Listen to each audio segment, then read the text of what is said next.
Assalamualaikum warahmatullahi wabarakatuh. Berjumpa lagi dengan saya Madam Rifda. Jangan lupa untuk like, komen, subscribe, bunyikan lonceng di Madam Rifda channel. Hari ini saya akan menceritakan dan membahas mengenai pasien saya yang baru saja terjadi di sini ya. Sebelum melangsungkan pernikahan, ada aja kejadian-kejadian cinta ditolak, dukun bertindak, seperti itu ya istilah zaman dulunya. Kalau misalkan kita suka seseorang dan kita diabaikan, pasti kalau orang yang paham langsung ya udahlah, dipelet sana atau dikerjain biar ini gitu, seperti itu. Nah, ini saya akan menceritakan di sini dan sangat fatal ya yang saya lihat, tapi alhamdulillah saya yang menang posisinya, dalam arti saya yang ngerjakan pasien saya ini, saya menang, seperti itu ya. Kalau di dunia spiritualis, kekuatan saya bertarung dengan kekuatan seseorang ini yang mengalahkan dukun dia, seperti itu ya. Jadi awalnya begini, pasien saya ini seorang yang menyukai lawan jenis, dan pada suatu ketika dia disukai oleh seseorang yang sesama jenis ya. Sesama jenis ini sebenarnya dia tidak suka, tidak tertarik ya, hanya sebatas teman ya, bukan sebatas dia juga suka dengan seseorang itu tadi, seperti itu. Pasien saya ini wanita dan yang suka sama dia juga wanita, seperti itu. Nah, kejadiannya awalnya dia bertemu dengan seseorang itu tadi ya kan. Terus lama kelamaan seseorang ini tadi mendekati pasien saya dan mengajak pacaran, padahal posisi pasien saya ini dia adalah suka lawan jenis normal ya, tidak suka dengan yang menyimpang, istilahnya seperti itu. Nah, lambat laun beriringnya waktu, sering bertemu, sering ngobrol, padahal hanya dianggap sebagai teman atau saudara, seperti itu. Tidak ada rasa sedikit pun ke seseorang ini tadi ya.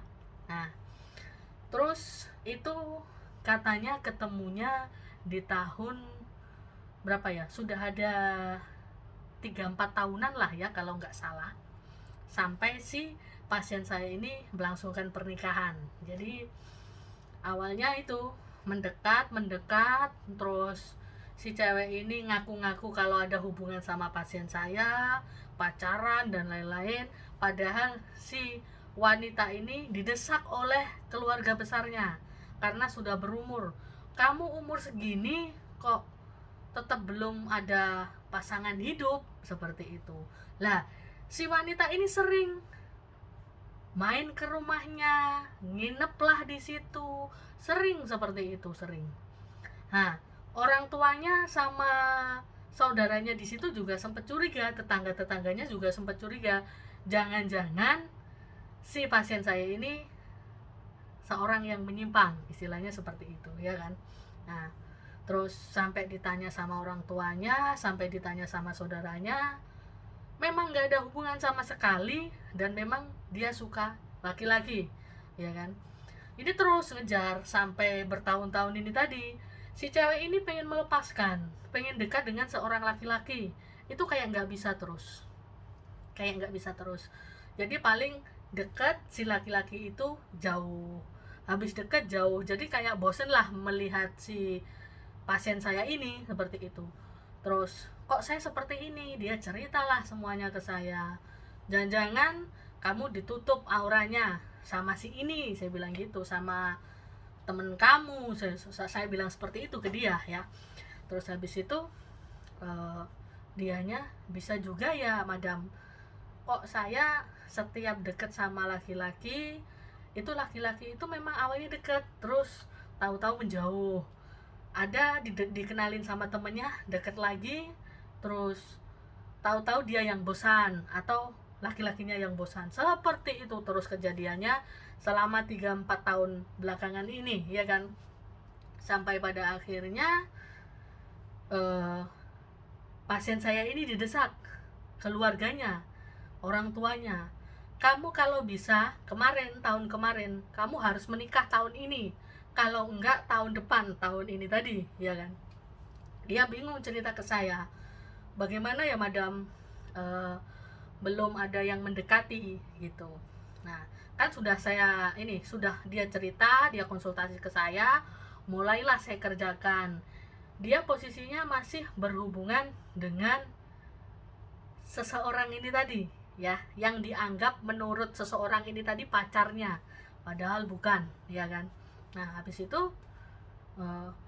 dia tetap ngejar-ngejar, tetap WA, telepon, terus ngancem-ngancem. Jadi di situ ada semacam ancaman-ancaman juga bahwa kalau misalkan kamu menikah dengan si dia, bakalan hubungan kita tak sebar kemana-mana, biar semua orang tahu, seperti itu. Sampai dia cerita ke saya sampai nangis, terus bisa nggak ya kalau istilahnya saya dapat laki-laki yang bisa ngerti saya, dan ini dia biar menjauh, seperti itu. Dia ngomonglah ke saya, sudah saya kerjakan, auranya sudah saya bersihkan, saya buka aura jodohnya juga, saya bukalah di situ. Dia ketemulah sama si laki-laki. Si cewek ini juga ganteng, cowoknya ganteng, ya. Si suaminya ini tadi, pasien saya ini cantik, ya kan. Terus saya dikasih lihat, madam ini bagaimana menurut madam gitu, bisa nggak saya menikah sama dia. Terus saya tanya, kamu mau nggak nikah sama ini, dia serius sama kamu, saya seperti itu. Ya udah, biar saya lepas sama si wanita ini tadi yang mengaku pasangannya, seperti itu. Nah habis itu dia konsultasi di saya itu tadi, dia oke, laki-lakinya juga oke. Laki-lakinya ini dia juga punya kemampuan dalam arti indera keenam, ya, si suaminya pasien saya ini. Nah terus sekitar 2 bulan dia ngabari saya kalau mau tunangan gitu, mau tunangan. Terus ngabarilah dia mau tunangan, alhamdulillah berhasil tunangan kan.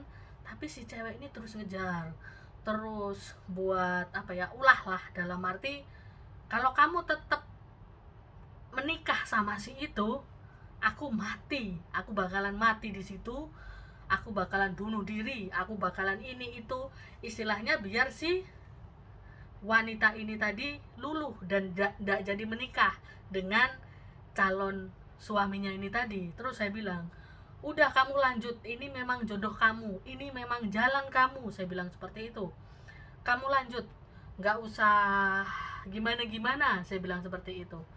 Ini hanya istilahnya ngancem kamu, nggak ada niat dia seperti itu, tapi takut loh madam nanti kalau dia bunuh diri atau apa, dan sekarang badannya dia itu tambah kurus banget, seperti itu.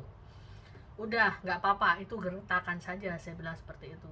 Insya Allah nggak ada apa-apa, misalkan kalau ada apa-apa kamu saya lindungi, saya seperti itu, saya bilang seperti itu ke dia. Nah terus sudah lamaran, dia sudah menentukan tanggal, saya dikabari, madam saya mau menikah gitu, saya mau menikah. Terus alhamdulillah, kapan, bulan ini gitu. Akhirnya sudahlah dia menikah, ya. Calon suaminya itu orangnya halus, lembut, pengertian, tidak pernah kasar, istilahnya seperti itu. Jadi idaman bagi semua wanita lah ya di sini. Nah menikah lah, si wanita ini datang. Sebenarnya wanita ini tidak diundang, karena ini nanti bakalan merusak acara dia, seperti itu. Nah katanya, saya tanya, loh katanya kamu nggak ngundang, kok dia datang, dari mana infonya, saya bilang seperti itu. Oh dari teman saya kerja mungkin madam, seperti itu dia bilang. Terus oh ya sudah, Pas hari H dia menikah, besoknya si pasien saya ini cerita, ya kan, awalnya baik-baik saja, awalnya tidak ada kejadian. Dan disinilah aksinya, cinta ditolak, dukun bertindak. Jadi habis mereka berdua menikah, awalnya tidak ada kejadian apapun ya. Cuman yang ditakutkan si pasien saya ini, kalau si cewek ini tadi mengganggu dia, ya kan, mengganggu dalam arti merusak acara dia. Pas hari H nggak ada kata merusak, dia datang nggak ada, baik-baik, foto juga, tapi ada yang aneh di sini. Dan ini awal terjadinya sesuatu yang merusak pernikahan, awal pernikahan pasien saya ini. Jadi hari pertama itu sampai merinding saya. Hari pertama itu nggak ada kejadian, menikah kan sudah, besoknya aman, nggak ada kejadian apa-apa. Malamnya juga sudah tambah lengket, ya kan. Hari kedua mulai energi ini masuk, energi si wanita ini tadi ya, si wanita ini tadi ternyata dia pakai dukun, dan dia juga belajar ilmu energi ya, belajar ilmu energi pakai dukun juga. Kalau energinya dia, saya lihat nggak mumpuni untuk melakukan hal-hal seperti ini, tapi ini pasti ada dalang di balik semua itu, ya kan. Nah, terus habis itu adalah kejadian, lusanya dia ngabari. Jadi hari pertama dia nggak ada masalah malamnya, hari kedua sudah mulai ada masalah, dia cerita saya pernikahan hari ketiga, langsung WA, madam, semalam itu suami saya nggak mau diajak di rumah untuk tidur di kamar saya, pertama. Yang kedua, untuk melakukan hubungan intim itu dia nggak mau, dia emosi, dia kayak apa ya, omongannya kasar, bentak-bentak, padahal sebelum-sebelumnya nggak pernah kayak gitu. Terus saya tanya, dia dateng nggak? Saya bilang gitu, dateng madam gitu. Dia kasih bunga, kasih uang juga bentuk bunga, sama ada kado-kado lain seperti itu. Terus saya bilang, kamu jangan pernah buka itu barang-barang, saya bilang seperti itu kan. Nah, dia cerita waktu pas dia ngasih semuanya ini, dia bilang hanya kamu yang harus menyentuh pertama kali, orang lain gak mau menyentuh. Sampai dia masuklah di dalam rumah si pasien saya ini, bawa barang-barangnya ini tadi, kamu yang harus pertama kali nyentuh, seperti itu. Wah, ini mencurigakan ya kan, mencurigakan. Habis itu saya bilang ke dia, coba hadiahnya mana, saya suruh motoin, kamu jangan pernah membuka ini dulu, saya bilang seperti itu. Benar, kejadian lah. Kan aneh, wong suaminya bukan tipikal yang seperti itu, kok langsung berubah drastisnya itu 180 derajat seperti itu ya. Nah, habis itu saya difotoin sama di video, saya video call lah dia, udah uangnya kamu bagi-bagi ke orang-orang yang membutuhkan atau ke panti, saya bilang seperti itu. Terus semuanya kamu bakar, saya bilang seperti itu. Jadi di bawahnya ini, di bawahnya buket ini tadi, buket bunga sama buket uang sama hadiah-hadiah lain, itu dikasih kayak ini, doa gitu, dikasih doa Arab gitu, tapi bentuk energi. Jadi nggak ada tempelan kertasnya, cuman dia bentuk energi, kayak dirajah lah seperti itu. Nah, habis itu dibakar semua, iya bakar, oke. Terus saya terapi, saya suruh nyediain air buat minum, buat mandi, buat dia, buat suaminya. Terus nanti gimana? Ya udah masukin galon aja, nggak usah di ini biar nggak kelihatan. Kalau di kamar mandi langsung masukkan airnya di kamar mandi. Saya terapi juga di situ ada 2-3 hari. terus saya kerjakan pakai foto sama nama, itu saya bakar ya, saya suruh bakar dia. Belum ada perubahan yang signifikan di sini ya kan. Terus habis itu habis dibakar itu besoknya laporan, dikasih air itu tadi. Udah semua udah dikerjakan, udah ini. Oke, ya udah. Tinggal kita nunggu reaksi, saya bilang seperti itu. 1, 2 hari, 3 hari, 4 hari, pelan-pelan saya kerjakan mulai 3 hari ini ke 4 hari ada perubahan 25%. Ada lagi perubahan 40%, sisanya hari berikutnya. Itu kayak suaminya dibuat lihat si pasien saya ini berbentuk kayak tetek melek modelnya. Tetek melek itu apa ya? Kayak sejenis ini pakai topeng gitu loh modelnya. Kalau di Jawa kan ada namanya tetek melek itu. Nah, jadi dibuat suaminya juga dibuat linglung, sampai bilang gini pas habis bangun si suaminya ini, awakmu iki lho sapa gitu. Dia kaget lah dibilang kayak gitu. Loh, kamu itu siapa gitu loh, kok di sini gitu loh. Diem aja, saya bilang kamu nggak usah emosi, kamu nggak usah apapun yang istilahnya suami kamu kasar atau gimana ngomong apapun, kamu nggak usah ladeni, saya bilang seperti itu ya kan. Nah, ya udah, iya nggak tak ladeni madam, ditinggallah keluar sama dia. Terus itu tadi mulai ada perubahan, dia mulai halus, mulai omongannya halus, terkontrol, dia mulai peduli, perhatian, hubungan intimnya juga udah mulai mesra lagi di sini ya kan, udah mulai mau. Awal-awalnya itu memang hari pertama mau, hari kedua mau, cuman berkurang nafsunya. Hari ketiga sampai selanjutnya kayak hilang, terus bilang itu tadi, habis bangun selalu bilang, kamu ini sopo, kamu ini nyapo ning kene gitu. Kamu ini siapa? Kamu ngapain di sini? Terus habis itu tuh kayak suaminya itu kayak gini. Udah kayak linglung gitu loh. Enggak ngajak ngomong sama sekali, enggak ngajak ngomong sama sekali di situ. Nah, terus ngabari pasien saya, alhamdulillah perubahannya udah mulai enak gitu. Nah, terus tapi masih belum mau pulang ke rumah saya, tidur di rumah saya. Terus saya bilang, apa aja yang dikasih dia, barang-barang dari dulu, bakar semuanya, karena dia itu isikan biar kamu nurut. Makanya yang nutup jodoh kamu itu sebenarnya si cewek ini, saya bilang seperti itu. Nah, habis itu saya bilang, apalagi yang ada di kamar kamu harus dibakar, saya bilang seperti itu. Terus ada dari dia, ini juga dibakar gitu.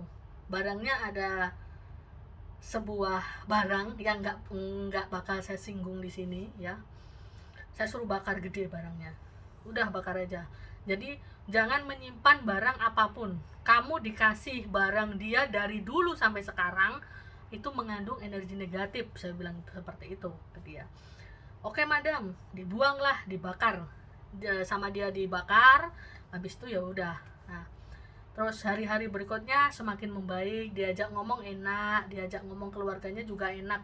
Awalnya kena ini tadi, diajak ngomong orang tuanya si cewek, diam aja, nggak ada respon gimana-gimana. Jadi udah kayak orang linglung. Terus saya bilang, nggak perlu disalahkan seperti ini, memang ini dibuat, saya bilang seperti itu. Terus dia ngabari lagi, hubungannya dengan suami sudah mulai membaik, sudah semakin baik dari hari ke hari. Dia sudah nggak kayak kemarin habis nikah itu. Terus tapi masalahnya satu madam, si cewek ini terus ngancem-ngancem dengan status gitu, status yang disembunyikan. Jadi yang tahu mungkin hanya temennya dia atau sekumpulan orang, biar yang kenal si pasien saya ini. Jadi orang lain disembunyikan seperti itu. Terus saya bilang, kamu juga harus tegas. Kamu kalau bisa ngomong, kamu temuin saudaranya dia, kamu jelasin kalau tingkah lakunya saudaranya ini nggak patut seperti itu. Screenshot kamu ini, kamu lapor aja, saya bilang seperti itu.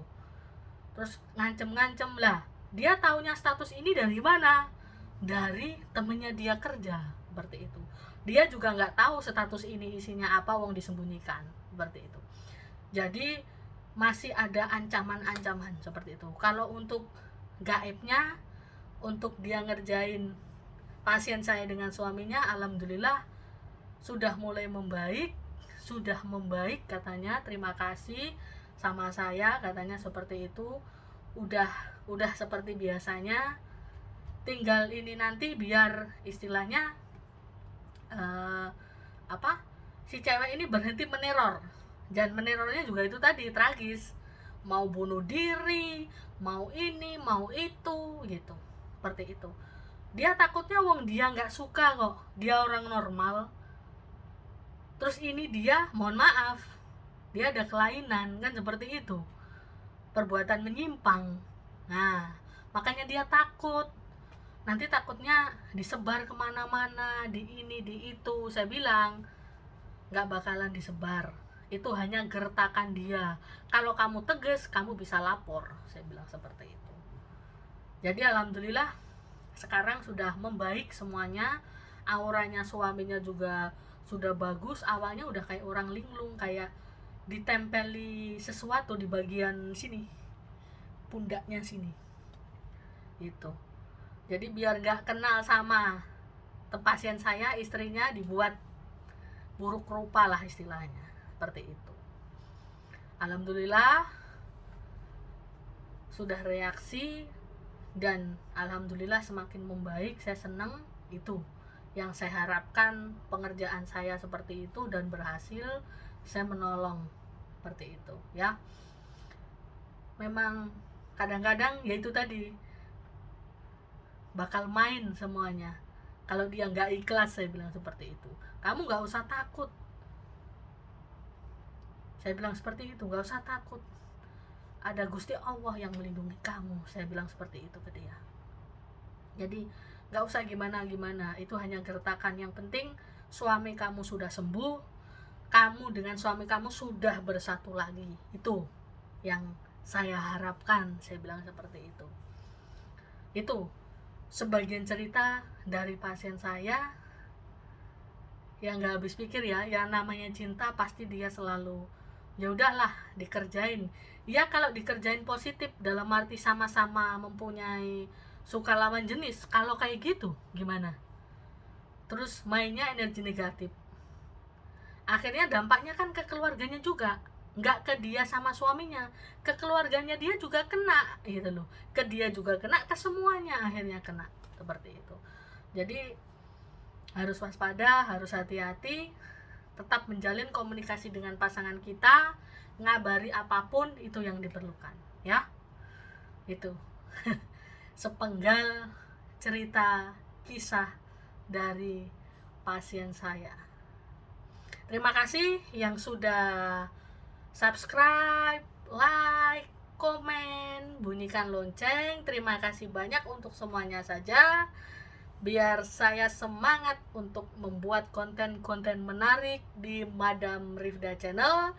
Sampai di sini dulu perjumpaan kita. Salam mesem guyung gleweh dari Madam Rifda. Assalamualaikum warahmatullahi wabarakatuh.